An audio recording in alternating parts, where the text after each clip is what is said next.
querido, então nós podemos afirmar uma série de coisas que nós já aprendemos. Nós vimos, por exemplo, de que uma equação química representa uma realidade, representa no papel o que acontece. Por exemplo, o gás nitrogênio reage com hidrogênio, dando um gás chamado amônia. Sabemos, então, que os coeficientes têm que ser acertados para que possam nos dar a proporção segundo a qual eles reagem.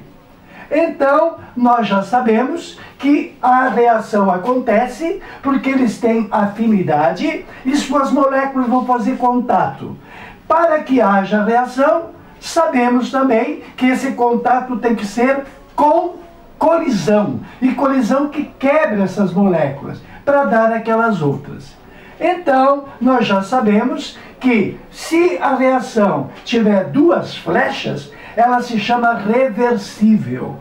Então, nós já sabemos também que a velocidade para a direita, que normalmente a gente chama de V1, vai diminuir com o passar do tempo, porque as moléculas vão diminuindo de quantidade e vai produzindo o produto. Então, nós já sabemos também que na medida em que há produto, a reação volta para a esquerda e com uma velocidade pequenininha no começo, porque tem poucas moléculas. Mas a velocidade aumenta porque está produzindo mais moléculas para reagir. Então, nós já sabemos também que essas reações reversíveis, vai chegar o momento em que a velocidade para a direita se iguala à velocidade para a esquerda. Porque se a velocidade para a direita é grande no começo, ela vai caindo. Se a velocidade para a esquerda é pequena no começo, mas com a produção de moléculas vai aumentando, sabemos, então, que quando as moléculas, as velocidades para a direita e para a esquerda se tornarem iguais, chega no chamado equilíbrio químico. E no equilíbrio químico, as moléculas, na sua quantidade que diminuiu, vai ficar constante. A concentração do reagente vai ficar constante e a quantidade de produto também fica constante. Então, macroscopicamente, parece que parou. Mas, microscopicamente, o equilíbrio é dinâmico. Então, também já sabemos que esse equilíbrio, velocidades iguais, quantidades constantes, vai ser alterado. E quem é que explicou isso? Foi o Le Chatelier na aula passada. Ele disse o seguinte: quando uma força externa, quer dizer, a reação do jeito que ela está, macroscopicamente, ela vai continuar assim por resto da vida, não vai alterar, a não ser que eu estrague, eu aplique uma força. E esta força, que força que é esta? Te falei no outro dia, são 3 tipos de força. É a força temperatura, eu aqueço ou desaqueço. É a segunda força externa, a pressão, que eu exerço sobre o sistema onde está o equilíbrio, e a concentração. Eu posso alterar, acrescentando alguém que aparentemente estava estabilizado, macroscopicamente estava tudo parado. Mas se eu estragar, acrescentar alguém, aí vai dar o que está dizendo aqui. Quando uma força externa age sobre um sistema em equilíbrio, o sistema em equilíbrio, desloca, procurando fugir da força aplicada. Então vimos de que, lendo esse ΔH, nós aprendemos que quando o ΔH é negativo, ele está se referindo para a reação para lá. Se o ΔH é negativo, é exotérmica. Se é exo para lá, é endo para cá. E nós pensamos o razoável que a temperatura tem a ver com a energia das moléculas. E tudo começou com a colisão das moléculas. Aumentando a temperatura, aumenta a energia cinética. Então, as velocidades, elas vão crescer.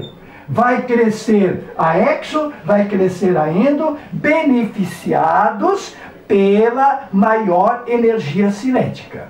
Mas, como diz lá no sul, mas olha o tamanho da diferença da velocidade. A endo vai aumentar muito mais. Por quê? O próprio Le Chatelier continua.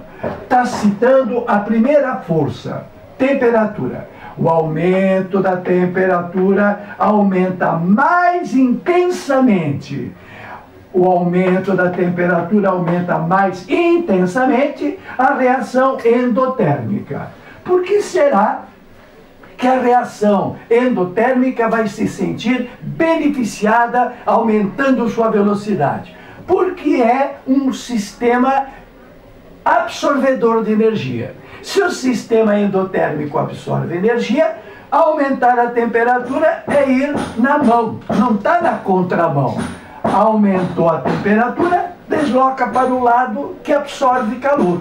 Então eu, que já sabia, porque o ΔH foi negativo, a reação era exo, com o aumentar de 298 para 318, se eu aumentar a temperatura, vai aumentar a velocidade para lá e vai aumentar a velocidade para cá muito mais. Então, o que acontece com a quantidade de moléculas que estão na esquerda? Pelo fato de favorecer a reação deslocando para a esquerda, deslocar para a esquerda significa aumentar a quantidade, que estava constante. Aumentar a quantidade porque deslocou o equilíbrio para a esquerda. Da mesma forma, se nós estávamos a 298, quando as velocidades ficaram iguais, estávamos em 298, quando a quantidade ficou constante, estávamos em 298 quando baixamos a temperatura. Baixamos a temperatura para 278, baixamos de 20 graus. Baixar a temperatura é fazer o quê? Ora, usar o bom senso. Se o aumento da temperatura aumenta mais intensamente a endotérmica, diminuir a temperatura vai aumentar mais intensamente a exotérmica. Por que aumentar a temperatura favoreceu a endo? Porque a endo é absorvedora de calor. Dar-lhe calor, ela vai agradecer. E por que a exotérmica será favorecida com a diminuição de temperatura? Porque a reação exo quer largar calor. Pega, por favor, vai pegando que eu não quero mais. E se alguém chupar o calor? Ah, muito obrigado. Diminuir a temperatura é tirar calor de quem quer perder calor. Então, o fato de ter diminuído a temperatura vai fazer com que o processo vá para o lado que é exo. E para que lado que é exo? Não é para a direita?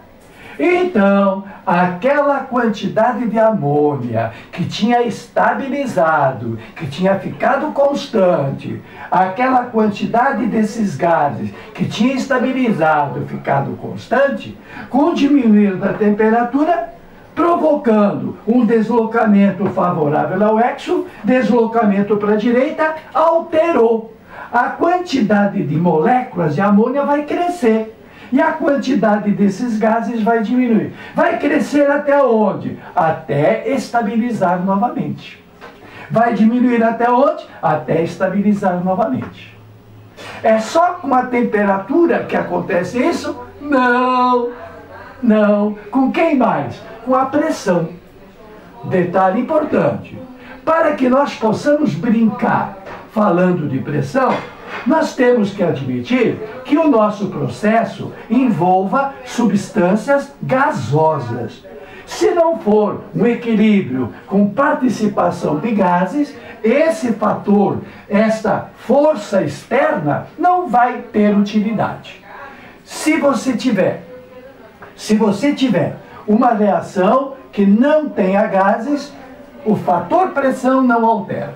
E se você tiver uma reação que envolva gases, porém, se você contar a quantidade de mols da esquerda, se você contar o número de mols da direita e a quantidade de mols da esquerda for igual à quantidade de mols da direita, a pressão também não vai alterar. Por que que não vai alterar? Porque a pressão vai influir deslocando o equilíbrio se houver alteração de volume. No nosso caso, sempre o mesmo. Olha aqui, toda hora aparece. Já decorou os coeficientes? Muito bem. Nesse caso eu tenho 4 mols do reagente, tal do R, e tenho 4 mols de produto, o tal do P. Bom, quando passo de 4 para 2, eu estou analisando a contração de volume. Então, para a direita é uma contração. E para a esquerda, o equilíbrio não é dinâmico, as molequinhas não produzem esse e essa molequinha não produz aquela, vai ficar parado. Quer dizer, a quantidade vai ficar parada. Mas se você externamente aplicar uma pressão, então, vamos lá, o aumento da pressão favorece a contração. Meu querido, não é óbvio, não? Quando você aperta, não encolhe. Pega uma bexiga, desde que não estoure. Se você aperta a bexiga, a tendência é as moléculas se aproximarem mais, porque as moléculas estão em movimento, ocupam o espaço todo do recipiente. Se o recipiente for de paredes elásticas, ocupa o volume máximo que possa, desde que a pressão externa deixe aumentar a pressão interna, fazendo com que o volume cresça. Bom, resumindo a conversa, se eu estiver em uma atmosfera é o caso do Rio de Janeiro.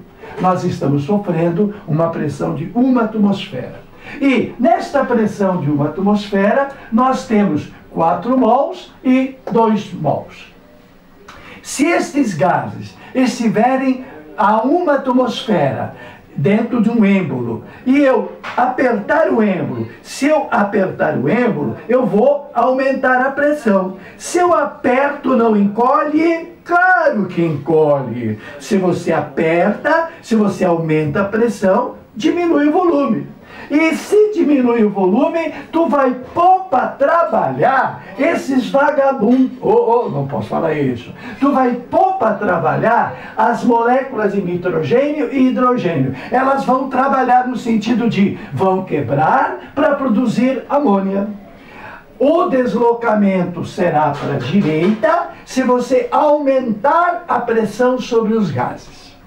Claro que o contrário é verdadeiro. Aliás, a próxima aula é sobre lista de exercício.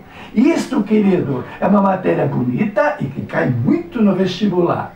O dia 12 de novembro, prova do Enem, tá garantido. Estou fazendo uma aposta contigo. Esta aula vai cair no teu vestibular. Bom, estava dizendo que se aumentar a pressão, vai para a direita, para onde é contração.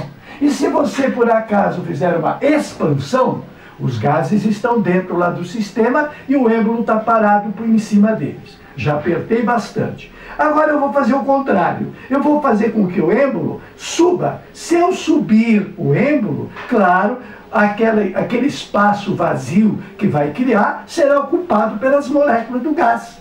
Porque o gás, por princípio, ocupa o espaço todo que lhe for dado. Então, o fato de levantar o êmbolo, tu expande. Ótimo! Então, você está fazendo uma experiência. Tem tantos mols aqui, tantos mols aqui. E tu tem esta amônia numa certa concentração. Se você levantar o êmbolo, a quantidade de amônia vai se quebrar para produzir aqueles gases. A quantidade de amônia vai cair e a quantidade desses gases vão aumentar. Por quê? Porque a diminuição da pressão favorece a expansão de volume. Maravilha, tudo a ver. Tote ao seu dispor.